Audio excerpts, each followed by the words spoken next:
그리고 그것을 우리의 삶 속에 실천으로 담아내는 것, 바울은 그것을 의다 이렇게 주장했습니다. 진리와 그 진리에 근거한 실천의 중요성, 아무리 말해도 지나침이 없습니다. 바울은 그 다음으로 평안의 복음에 대해서 이야기했습니다.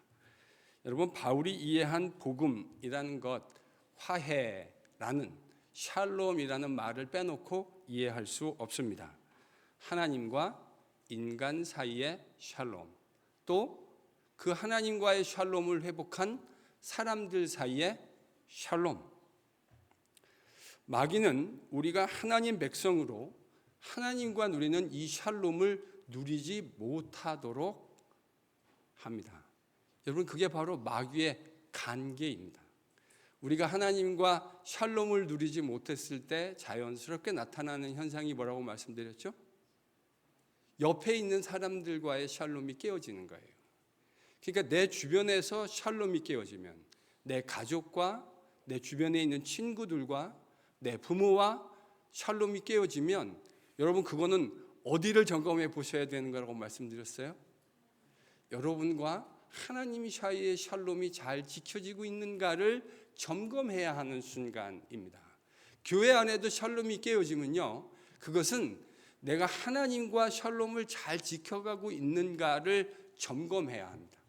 특별히 교회의 당회 리더십은 이 사실에 매우 민감해야 돼요. 여러분, 이런 것이 바로 영적인 분별력입니다. 그래서 예수의 제자들이 이 샬롬의 복음을 전하는 것, 마귀의 간계를 무너뜨리는 정말로 중요한 일이 아닐 수 없습니다. 왜요? 샬롬이 깨어졌던 사람이 복음을 듣고 다시 하나님과 샬롬을 회복하게 되어지면 하나님과 샬롬을 회복하는 것뿐만 아니라 주변에 있는 가족과 친구들과 자녀와 부모와 사람들과 함께 샬롬을 회복하게 되는 것이죠. 그래서 우리의 공로가 없지만 우리를 하나님의 샬롬으로 불러주신 예수 그리스도의 갚을 수 없는 그 복음의 은혜를 함께 깨닫고 함께 모여 주를 예배하는 모든 순간마다 그것을 기억하며 우리가 함께 가슴이 뜨거워지는 그런 귀한 은혜를 확인하게 되는 것이죠. 오늘 본문 16절에서 바울은 또 다른 하나님의 전신갑주에 대해서 이야기하기 시작합니다. 여러분, 16절을 다시 한번 읽어보겠습니다. 16절 같이 읽죠. 시작.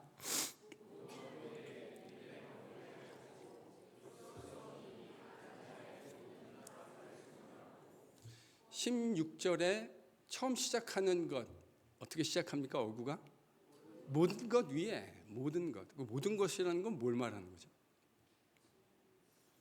지금 앞에서 말했던 전신갑주의 내용들입니다. 진리, 의, 샬롬의 복음을 증거하는 것. 그런 것 위에 뭐를 더하래요? 믿음을 더해라. 진리, 의, 샬롬의 복음 위에 믿음의 방패를 가져라. 이렇게 권면하고 있습니다. 자, 여기서 믿음의 방패의 용도가 뭐죠? 16절을 잘 보면 뭐를 소멸하는 거예요? 악한 자의 불화살. 여러분, 악한 자의 불화살이라는 말은 여기서 비유적 의미로 사용됐다는 걸 우리가 금방 알아차릴 수 있겠습니다. 악한 자는 누굴 말하는 걸까요? 6장 문맥에서 이 악한 자라는 건 누구를 말하는 거죠? 마귀입니다. 사탄 마귀. 그럼 불화살이라는 건요? 사탄의 간계입니다. 맞습니다. 그래서 우리로 하여금 뭘 잃어버리게 만든다고요? 하나님, 샬롬을 잃어버리게 만들고 하나님 백성다움을, 하나님 백성답게 살아가는 것. 여러분, 그게 바로 샬롬을 누리는 건데 그거를 잃어버리도록 공격하는 것을 비유적으로 일컫는 말에 틀림없습니다. 그게 바로 사탄의 악한 자의 불화살입니다. 자, 그러면 지금 이 악한 자의 불화살이라고 말했을 때 바울은 도대체 어떤 사단의 공격을 생각하고 있는 것일까? 저는 바울이 두 가지를 염두에 두고 있을 것이다, 그렇게 생각합니다. 첫 번째는 핍박입니다. 사탄의 악한 자의 불화살. 첫 번째는 뭐라고요? 핍박.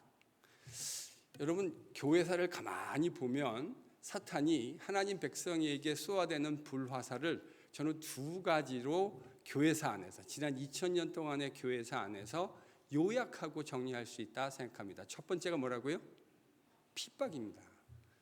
여러분, 핍박받으면서 그걸 통해서 뭐를 잃어버리게 만드는 거죠? 하나님을 향한 믿음을, 그리스도 예수를 향한 참된 믿음을 잃어버리게 만듭니다. 그래서 총이나 칼을 들이대고 그리스도를 부인해라. 여러분, 이게 핍박의 내용 아니겠습니까? 또한 핍박만이 아니라요, 또 하나 중요한 게 있어요. 그건 뭐냐면 성도들을 유혹하고 현혹해서 세상을 더 사랑하게 만드는 전술. 이게 사단의 아주 고전적인 두 가지 전술입니다. 뭐와 뭐라고요? 핍박과 유혹. 여러분은 어떤 게 더 효과적인 전술일 거라고 생각하세요? 핍박입니까? 유혹입니까? 어떤 게 더 효과적일 것 같으세요? 때로는 핍박일 수도 있을 것 같고요, 또 때로는 유혹일 수도 있을 것 같습니다. 그런데 사단이 더 많이 사용하는 고전적 전술은 저는 유혹 같습니다. 핍박도 틀림없이 사용해요. 하나님을, 예수 그리스도를 믿지 못하도록 물리력과 압력과 힘을 사용해서 분명히 사단은 우리를 공격합니다. 그런데 더 많은 경우에 사탄은 우리를 향해서 유혹하고 현혹합니다. 그래서 예수님보다 뭘 더 사랑하게 만들죠? 세상을, 세상에 있는 것들을 더 많이 사랑하도록 만듭니다. 핍박과 유혹, 전술은 다르지만 목표는 동일합니다. 전술은 달라요. 그러나 목표는 동일해요. 뭐가 목표죠? 하나님 백성다운 모습을 잃어버리도록 만드는 겁니다. 우리로 하여금 하나님 백성답게 살지 못하게 하는 거예요. 핍박이 적실하다고 생각하면 핍박으로 다가오고요, 유혹이 필요하다고 생각하면 유혹으로 다가옵니다. 여러분, 이렇게 마귀가 뒤에서 작동하고 있는 이 핍박과 유혹 등의 술책을 이길 수 있는, 그것이 오늘 16절에 바울이 뭐라고 말했습니까? 믿음입니다. 믿음. 그래서 믿음의 방패, 불화살이 막 날라오잖아요. 여러분, 그 로마 영화를 한번 상상해 보세요. 막 불화살들이 날라오고 있는데 그걸 지금 뭘로 막고 있는 거예요? 믿음의 방패로.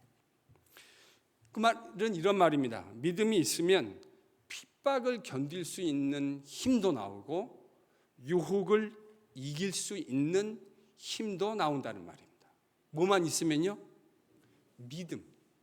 아니, 도대체 믿음이 뭐길래 핍박도 견딜 수 있고 유혹도 버텨낼 수 있는 힘이 나오는가? 여러분, 바울이요, 이미 에베소서에서 믿음, 피스티스라는 단어를 여러 번 사용했습니다. 2장에서는, 그러니까 바울이 믿음을 어떻게 사용했는지를 한번 떠올려 보실 필요가 있어요. 바울은 2장에서 믿음이, 이 믿음으로 말미암아 우리가 무엇을 얻었다고 이야기합니까? 구원을 얻었다. 너희가 믿음으로 말미암아 구원을 얻었다. 2장에서는 이렇게 얘기했고요. 3장에서는 바울이 그 믿음으로 하나님 앞에 나아가 그리스도 예수와 함께 교제하게 되었다. 바울은 그렇게 얘기합니다. 자, 그러니까 정리하면 2장에서 믿음은 우리를 어떻게 하게 하는 능력이 있다고요? 구원하는 능력이 있습니다. 3장에서 바울의 말대로 하면 믿음은 우리를 어떻게 해요? 그 구원을 통해 하나님 앞의 보좌 앞으로 우리를 나아가게 만들어서 하나님과 더불어 교제하게 합니다. 믿음이 그런 능력이 있다는 거예요. 그러니까요, 이 믿음으로 주님과 누리는 그 풍성한 구원의 교제 속에서 우러나오는 힘이 있다면 성도는 핍박 앞에서도 굴하지 않을 수 있고, 그리고 유혹 속에서도 능히 그것을 버티고 이겨낼 수 있는 그리스도의 정결한 신부가 될 수 있다는 말입니다. 믿음이 그렇게 중요하대요. 이러한 마귀의 불화살로부터 성도를 지켜주는 그 구원의 믿음. 그러면 그 구원의 믿음 그리고 주님과 나누는 풍성한 교제가 어떻게 유지될 수 있는 것인가? 그것을 바울은 17절에서 이렇게 이야기합니다. 여러분 17절을 같이 읽겠습니다. 같이 읽죠. 시작.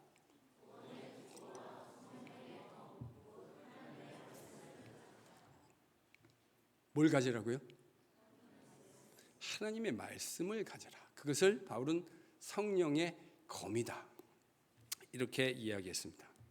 악한 마귀의 공격을 막아내고 싸울 수 있게 하는 것. 바울은 그것이 하나님의 말씀이다. 이렇게 이야기한 겁니다. 여러분 16절과 17절을 연결해서 읽으면 이렇게 읽을 수 있습니다. 자, 악한 마귀가 우리를 불화살로 공격할 때, 즉 핍박하거나 유혹하면서 하나님 백성다운 모습을 상실하게 만들 때 그것을 지켜주는 것이 뭐라고요? 아니요. 16절에서 바울이 뭐라 그랬어요? 믿음의 방패. 불화살, 그것을 막아내는 믿음의 방패. 믿음이에요. 그렇다면 이 구원의 믿음이 생성되어지고 만들어지고 악한 마귀와 더불어 싸울 수 있도록, 영적으로 싸울 수 있게 만들어지는 방법을 바울이 지금 뭐라고 말하고 있는 거죠? 성령의 검인 하나님의 말씀이다. 다른 어떤 수단이 아니에요. 하나님의 말씀을 가져야만 우리는 악한 마귀의 괴계를 대적해서 싸울 수가 있다. 바울은 지금 그렇게 이야기하고 있는 겁니다. 자, 그러니까요, 구원의 믿음과 그 믿음으로 말미암아 우리 주님과 교제하는 것이 우리로 하여금 이렇게 능력 있게 싸울 수 있게 만들어주는 거예요. 저는 기본적으로 하나님과 다양한 방법으로 우리가 교제할 수 있을 거라고 생각합니다. 주님과 믿음으로 교제하는 것이 이렇게 중요해요. 그러니까 제가 볼 때요, 오늘날 교회가 약화되어진 가장 중요한 이유가 뭐냐면 성도들이 일주일을 살면서 하나님과 믿음으로 교제하지 않기 때문이에요. 성경책 주일날 예배 드리러 갈 때 어디 한 구석에 처박아 놨다가, 그렇죠? 여러분 과거의 행실을 한번 생각해 보세요. 주일날 어디 갔지 하고 불러보고 성경책 딱 픽업해가지고 옆에다 끼고 교회 오셔가지고는 한번 예배 드리고 나서 다시 그것을, 그래서 제가 그랬잖아요. 처음에 교회 와서 우리 장로님, 안수 집사님, 권사님들 기도하실 때 제가 어떤 기도, 대표 기도 절대로 하지 말라 그랬습니까? 이 주일 말씀으로 일주일을 넉넉히 살게 하십시오. 저는 그게 어떻게 들리냐면, 그 기도를 제가 앉아서 들으면 어떻게 들리냐면, 하나님, 제가 오늘 주일날 밥 한 끼 아주 잘 먹을 겁니다. 이 밥 한 끼를 가지고 일주일을, 혹시 그렇게 사시는 분 계세요? 없잖아요. 우리 가운데 어떤 사람도 주일날 한 끼 잘 먹은 걸 가지고 일주일을 넉넉히 살겠다고 생각하는 사람이 제가 알기로 제대로 정신 바뀐 사람 가운데 단 한 사람이라도 있을까요? 근데 왜 신앙생활은 그렇게 하십니까? 바로 그게 우리의 신앙생활을 건강하게 만들지 못하는 핵심 요인이에요. 하나님 말씀은 매 순간, 매일같이 우리가 하루에 2끼 내지는 3끼를, 제가 저희 집사람하고 애들이 한국 갔다 왔는데요, 자꾸 죽다 이런 말을 하더라고요. 뭘 죽는 건가 했더니 그게 죽음의 다이어트라고 하더라고요. 죽음의 다이어트래요. 죽음의 다이어트를 하시는 분들은 하루에 2끼도 드시고 1끼도 드실 수 있겠죠. 그러나 우리 가운데 어떤 사람도 주일날 1끼 먹는 양식을 가지고 일주일을 살 거라고 생각하지 않습니다. 마찬가지로 주님과 매 순간 말씀을 가지고 교제하지 않고 세상을 잘 살아내는 사람이 제가 볼 때 아무도 없습니다. 저는 여러분이 오늘 이 예배 자리에서 각성하실 수 있기를 바랍니다. 내 남은 인생을 매 순간을 주님과 함께 호흡하며 말씀으로 살아가리라. 이것이 훈련이 되지 않았다면 그래서 뭘 하셔야 되는 거죠? 그래서 무슨 훈련을 하셔야 되는 겁니까? 요거 제자 훈련입니다. 요 대목에서 제가 제자 훈련 홍보 한번 하겠습니다. 제자 훈련은 여러분이 매일같이 하나님의 말씀으로 동행하는 훈련을 시켜드리는 거예요. 함께 그렇게 했는지를 점검하고 함께 그것을 돌아보고 잘 못하면 격려하기도 하고 때로는 찐빠도 주고 그래서 하실 수 있도록 여러분의 건강한 습관을 그리스도와 함께 걷는 습관을 만들어 드리는 거예요. 여러분 그게 바로 제자 훈련이에요. 이거 없이 이 전신갑주 없이 악한 자의 불화살을 이겨낼 수 있는 사람 우리 가운데 단 한 명도 존재하지 않습니다. 이 사실을 꼭 깨달으셔야 합니다. 그래서요, 저는 하나님이 우리와 매우 다양한 방식으로 교제해 주신다고 생각합니다. 제가 선교지 같은 데 가면요, 아주 특별하고 슈퍼내추럴한 방식으로 성도들과 함께 하시는 하나님에 대한 이야기를 들을 때가 있습니다. 예를 들면 이런 거예요. 꿈이나 환상 같은 것들. 눈을 감는데 막 목소리가 들린대요.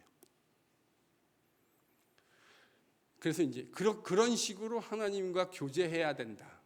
그렇게 생각하시는 성도들, 또 그런 성도들의 이야기를 종종 들을 때가 있습니다. 그럴 수도 있겠다 싶습니다. 하나님이 우리에게 때로는 꿈과 같은 것으로, 때로는 매우 신비한 음성을 들려주시기도 하고 뭐를 보여주실 수도 있겠다 싶습니다.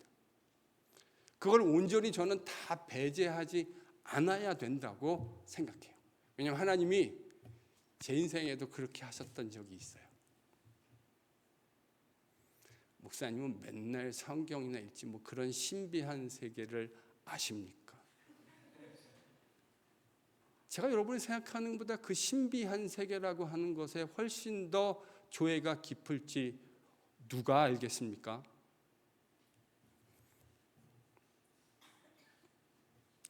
근데요, 돌아보면 제가 영적으로 미숙했을 때 하나님이 저에게 그와 같은 방식으로 대하셨던 기억이 있습니다. 그러나 시간이 지나고 하나님 말씀 안에서 성숙해져 가고 성장해 가면서 그와 같은 방식의 규제가 눈에 띄게 감소했다라는 사실을 저는 경험적으로 여러분 앞에 말씀드리지 않을 수가 없습니다. 저도 있었는데요. 하나님과 말씀으로 교제하다 보니까요. 그게 현저하게 감소하기 시작하더라고요. 중요한 건 주님과 교제하는 것이지 우리가 어떤 방식으로 교제하느냐가 핵심은 아니지 않습니까? 주님과 교제하는 것이 중요한 건데 그런데도 가끔 교회 안에서 성도들의 이야기를 들으면 그와 같은 신비한 방식으로 교제하는 것만이 뭔가 더 우월한 신앙인 것처럼 생각하시는 분들이 더러 계신 것 같습니다. 그러나 안타깝게도 그와 같은 신앙은 그런 분들의 바람과는 달리 저는 성숙한 신앙이 아니라 도리어 더 미숙한 신앙이다. 그렇게 목사로서 말씀드리고 싶습니다. 그리고요, 그렇게 뭔가 특별한 능력을 가지고 있다고 하는 사람들, 그렇게 주장하는 분들이 더 탐욕적이고 더 이기적이고 미숙한 모습을 전 참 많이 보았던 것 같습니다. 오늘 본문에서 바울은 우리가 그와 같은 소위 특별한 방식으로 하나님과 교제하라고 하지 않았습니다. 바울은 어떻게 교제하라고 그랬죠? 하나님의 말씀을 매개로 해서 교제하라. 그리고 그 주님과 누리는 풍성한 교제 안으로 들어오라고 말씀하십니다. 그래야 악한 자의 불화살을 막아내고 영적인 싸움에서 승리할 수 있기 때문입니다. 사실 이러한 영적 불화살은 우리의 일상생활 가운데 정말 빈번하게 일어나고 있습니다. 우리가 그것을 영적으로 깨어서 바라보고 있지 못하기 때문에 그렇지만 사실은 이런 종류의 공격이 정말 적지 않아요. 제가 목회하면서 겪었던 이야기 하나 여러분하고 해볼까 합니다. 여러분, 세상에 쉬운 목회라는 건 존재하지 않습니다. 뭐가 없다고요? 쉬운 목회라는 건 없어요. 제가 볼 때 그거는 말이 안 되는 거예요. 쉬운 목회라는 건 존재하지 않아요. 이건 아마 제가 목회를 한 목사님들한테 이야기하면 막 다 이구동성으로 박수를 치며 동의할 것 같아요. 그렇죠? 랜더son 목사님. 쉬운 목회 있습니까? 없습니까? 없습니다. 여러분, 그런 건 세상에 존재하지 않아요. 저도 목사로서 20여 년 살아보니까요, 쉬운 목회라는 게 없다라는 걸 저도 알게 됐어요. 그런 건 없어요. 교회에서 사역하다 보면, 저희 교회 지금 얘기하는 거 아닙니다. 저는 저희 교회에서 그런 걸 겪을 만큼 아주 충분한 시간을 제가 보낸 것 같지 않아요. 막 정신없이 지금 한 10개월이 지나오긴 했는데요. 교회에서 사역하다 보면 이전 교회 이야기입니다. 제가 전에 겪었던 여러 가지 산적한 문제들로 인해서 고민하게 될 때가 있습니다. 이것을 어떻게 해야 되나 하는 그런 답답한 마음을 가지고 고민하게 되고 또 주님께 지혜를 구하지 않을 수 없습니다. 그게 목회입니다. 그래서요, 기도 시간, 특별히 새벽 기도 시간, 그런 문제를 주님 앞에 내려놓고 기도할 수 없는 더없이 좋은 시간입니다. 그런데 제가요, 예전에 목회하다 어떤 이유로 그 새벽 기도 시간이 정말 힘든 때가 있었습니다. 너무너무 힘든 때가 있어요. 여러분, 진짜 힘들면 기도가 되시든가요? 기도가 안 되시든가요? 제 경험해 보니까요, 진짜 마음이 힘들면 기도가 안 되더라고요. 너무 힘들어서 기도도 안 되고 그냥 시간만 끙끙끙끙 거리면서 지나가고 있는데, 그렇게 시간을 보내고 있는데 마음속에 빌립보서 4장 6절에서 7절 말씀이 딱 떠올랐어요. 어떻게 시작하죠? 아무것도. 한번 같이 해볼까요? 같이 암송하실 수 있는 분 같이 암송해보죠. 시작. 아무것도 염려하지 말고 오직 모든 일에 기도와 간구로 너희 구할 것을 감사함으로 하나님 앞에 아뢰라. 그리하면 모든 지각에 뛰어나신 하나님의 평강이 그리스도 예수 안에서 너희의 마음과 생각을 지키시리라. 아멘. 너무 힘들어가지고요, 정말 끙끙끙끙 앓면서 기도를 하고 있는데 갑자기 마음속에 불현듯 빌립보서 4장 6절과 7절 말씀이 딱 떠올랐어요. 여러분, 이거 누가 떠오르게 하셨을까요? 성령께서. 제가 그랬죠? 제 기도할 때 하나님 말씀이 딱 떠오르면 이거는 100이면 100 누가 떠오르게 하시는 거예요? 성령 하나님께서.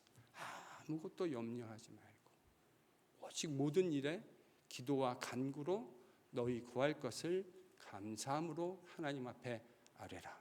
그리하면 모든 지각에 뛰어나신 하나님의 평강이 그리스도 예수 안에서 너희의 마음과 생각을 지키시리. 이 말씀이 갑자기 딱 떠올라서요, 제가 이 말씀을 한 40번, 50번을 계속 머릿속에 되뇌었던 것 같아요. 머리로 되뇌이고 입으로 되뇌이고.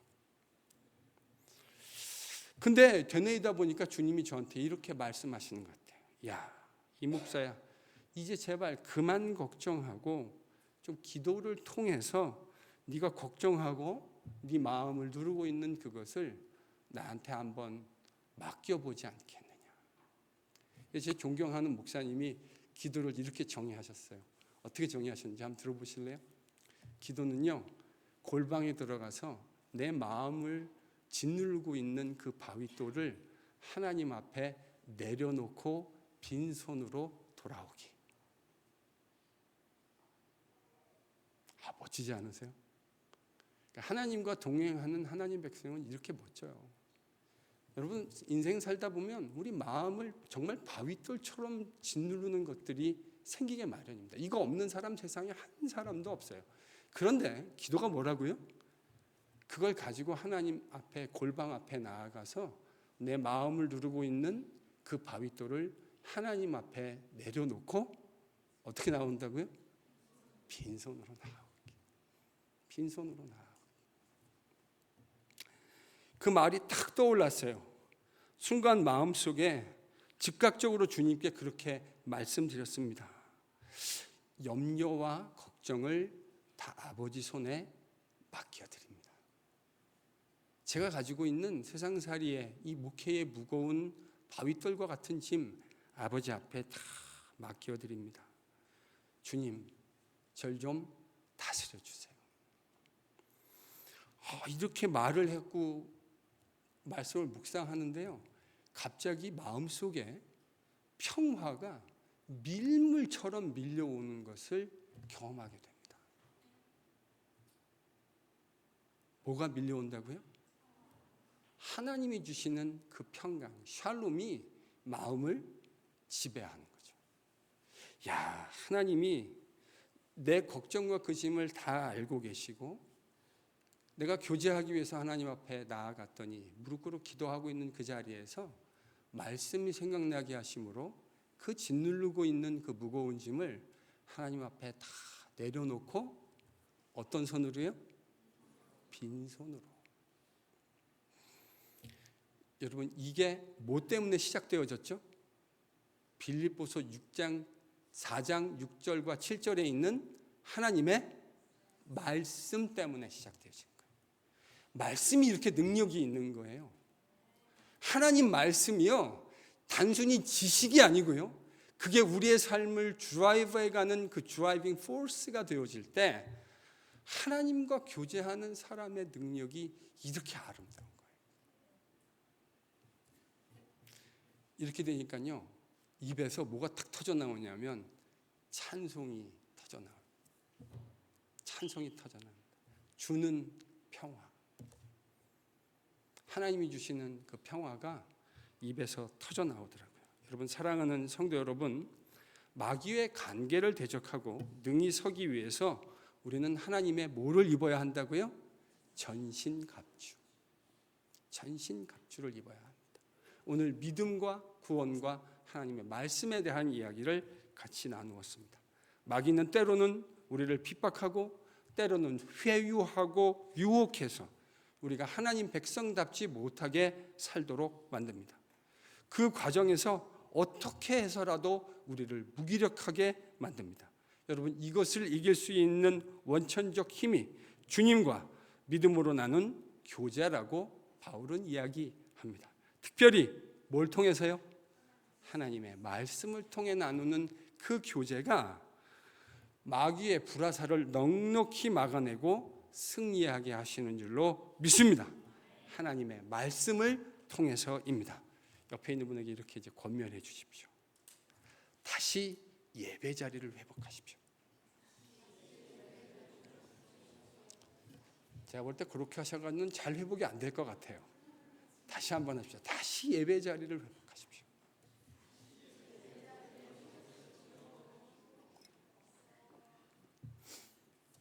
여러분 꼭 회복하셔야 돼요. 그 회복이 1차적으로 되어야 하나님과의 관계 회복이 되어지고요, 매일매일을 하나님과 동행하는, 주님과 동행하는 삶을 살 수 있게 되어지는 거예요. 그것이 바로 하나님이 우리를 그리스도 예수 안에서 구원하신 하나님의 구원의 목적이 된다는 사실을 기억하실 수 있기를 바랍니다. 앞으로요, 교회에서 여러분에게 이제 말씀의 묵상과 훈련의 기회들을 지속적으로 만들어낼 겁니다. 제자훈련 지금 38분이 일기로 하고 있거든요. 내년에도 그와 비슷한 숫자의 제자훈련이 수행될 거라고 생각합니다. 후년에도 그렇게 할 겁니다. 제가 목회하는 한 하나님이 저에게 목회하도록 허락하시는 동안 저는 끊임없이 예수님의 제자, 말씀으로 주님과 동행하는 신실한 제자를 만들어 갈 계획입니다. 이거 없이요, 신앙생활의 회복을 꿈꾸지 마십시오. 자, 지금은 자다가 깰 때가 되었습니다. 지금은 다시 하나님의 은혜 안으로 들어가야 할 좋은 시기입니다. 지난번에 제가 우리 교회에 나이 많으신 어르신들이 제가 이제 먼저 지금 구역 신방을 하고 있습니다. 제가 구역 신방하고 있는지는 알고 계시죠? 모르셨어요? 네, 구역 신방을 하고 있습니다. 그래서 이제 저희 교회 제일 나이 많으신 어른 우리 장로님, 권사님, 집사님들을 먼저 제가 지금 하고 있어요. 6번째 신방이 이번 주일날 이제 하게 되는데요. 목사님, 우리는 너무 제자 훈련하기엔 나이가 많지 않습니까? 이렇게 말씀하시더라고요. 그러니까 걱정이 있으신 것 같아요. 목사님, 젊은 사람들만 하고 하지 우리하고는 나이 많은 사람들하고는 안 하려고 하시는 거 아니에요? 그래서 제가 뭐라 그랬는지 아세요? 저 뭐라 그랬냐면요, 권사님, 제자 훈련하기 딱 좋은 나이십니다. 나이가 80이신데요. 여러분, 지금이 여러분의 인생의 가장 젊은 때예요. 맞죠? 지금이요 주님을 만날 수 있는 가장 절호의 기회고요, 주님과 동행할 수 있는 가장 좋은 시기인 것 맞습니까? 기회가 주어졌을 때요, 지혜로운 사람은 기회가 줬을 때 기회를 잡는 사람입니다. 하나님이요 KPC에 은혜를 주시려고 저는 계획했다고 믿습니다. 기회가요, 여러분이 근데 그거에 반응하셔야 돼요. 제자훈련 이제 하반기 방학이 끝나고 시작되고 끝날 때쯤 제가 제자훈련에 대해서 또 광고하겠습니다. 말씀과 훈련의 자리를 꼭 기억하시고 나올 수 있기를 바랍니다. 말씀을 나누는 자리에 어떻게 해서든지 머리를 뒤밀고 들어가셔가지고 참석하시고 나누실 수 있기를 바랍니다. 그거 없이 우리는 절대로 하나님 백성으로 전신갑주를 취하지 않으면 하나님 이 힘들고 어려운 세상에서 승리할 수 없습니다. 우리 가운데 그런 사람 단 한 사람도 없습니다. 그런 자리에서 주님과 깊은 교제 안으로 들어오실 수 있기를 바랍니다. 마귀의 불화살을 막아내고 하나님의 말씀을 통해 주님이 우리에게 주신 그 귀한 영적인 승리를 주님의 몸된 교회로서 함께 만끽하는 KPC의 모든 주의 백성 되실 수 있기를 그리스도 예수 이름으로 간절히 축원합니다.